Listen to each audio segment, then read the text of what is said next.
I'm Ben Mankiewicz. Welcome to TCM, where we're winding down the final night of November's Spotlight, which focused on political thrillers and the requisite conspiracies designed to cover up crimes and embarrassments. Up next, a remake of a propulsive thriller set in the New York publishing world of the 1940s, but the setting here is shifted to the halls of the Defense Department outside Washington, D.C. 40 years later. From Orion Pictures in 1987, Kevin Costner and Gene Hackman star in No Way Out. The plot is easy enough to follow when you're watching the movie, but it's twisted in a way that requires more setup than I usually like to give. Trust me, the suspense will still be there for you when I'm through. Costner plays a U.S. naval officer newly assigned to the Pentagon, working as a military intelligence liaison for the Secretary of Defense. That's Gene Hackman. Costner soon gets swept up in a steamy whirlwind romance with a woman who is very much also in Hackman's orbit. She's his mistress. She's memorably played by Sean Young. When things go terribly wrong, Hackman has to cover his tracks, which means exposing the other man in Young's life. But Hackman doesn't know who he is, putting Costner in an impossible situation, leading an investigation that will implicate himself with significant repercussions. I don't want to sound too much like a movie trailer here, but you'll be on the edge of your seats as Costner tries to navigate the cover-up and keep himself safe.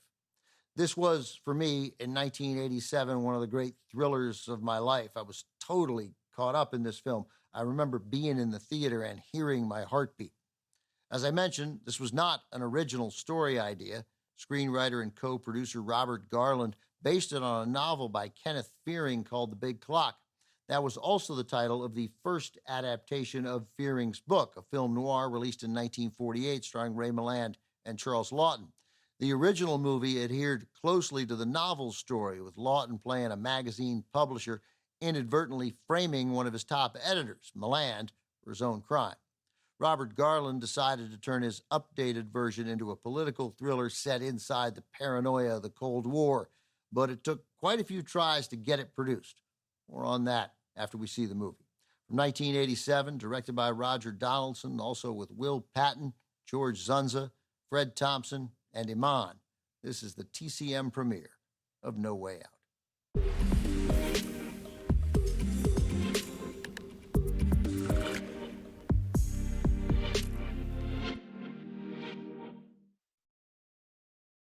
No Way Out has the kind of plot that some would call brilliant, maybe even at times Hitchcockian, while others might call it over the top. Actually, don't get those people.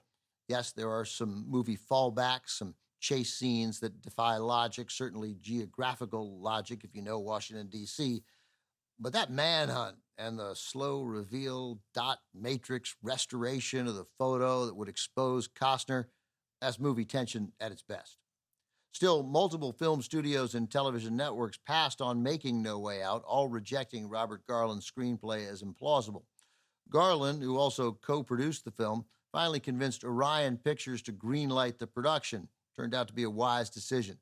The film was shot before Kevin Costner made The Untouchables, Brian De Palma's big-budget cops and gangsters drama that had box office bonanza written all over it.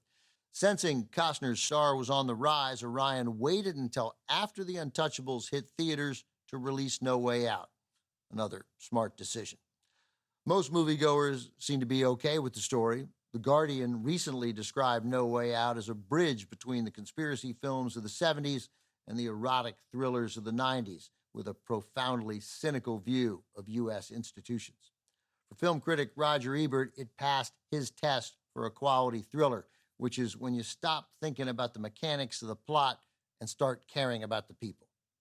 Coming up, Jeff Bridges and John Huston star in a political conspiracy thriller from 1979, Winter Kills. It's next on Turner Classic Movies. Next on TCM, Winter Kills, then Rollover, and later, The Wonderful World of the Brothers Grimm. TCM turns the fables on you tonight.